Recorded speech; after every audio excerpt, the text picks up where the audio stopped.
مجھے ایک ساتھی نے پوسٹ کی کہ کسی پہاڑی علاقے میں جاتی ہوئی بس کے اوپر بجلی گرنے لگی تو بجلی واپس چلی، دائیں جانب بائیں جانب اگلی جانب پچھلی جانب 4-5 دفعہ اس طرح بجلی کڑکی، حملہ ہوا۔ تو ڈرائیور کہنے لگا کہ لگتا ہے ہمارے اندر کوئی اللہ کا نافرمان ہے، جب تک وہ نکلے گا نہیں میں تو بس کو آگے لے جانے سے صاف انکاری ہوں۔ اس نے بس کھڑی کر دی، کہا ہم میں سے ہر بندہ ایک ایک کر کے نکلے، اس درخت کے سائے کے نیچے جائے، تھوڑی دیر کھڑا ہو، پھر واپس آ کے بس میں بیٹھے، تاکہ جس کا مسئلہ ہے اللہ اس کو خود نمٹا لے اور دوسرے لوگوں کو اس عذاب سے نجات مل جائے۔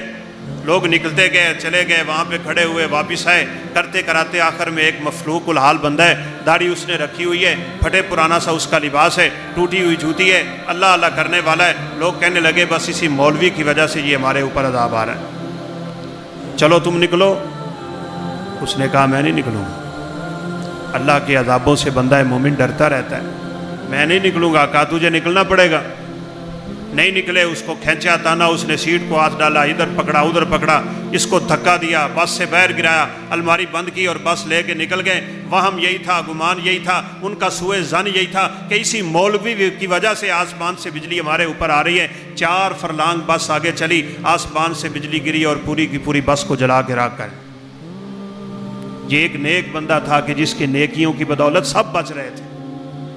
آج میری نیکیوں کا صلہ صرف میری ذات تک خاص نہیں ہے، یہ یاد رکھیں، اس کا اثر معاشرے پہ ہوتا ہے، کنبے قبیلے پہ ہوتا ہے، قوم و فرد پہ ہوتا ہے، پوری ملت اسلامیہ پہ ہوتا ہے۔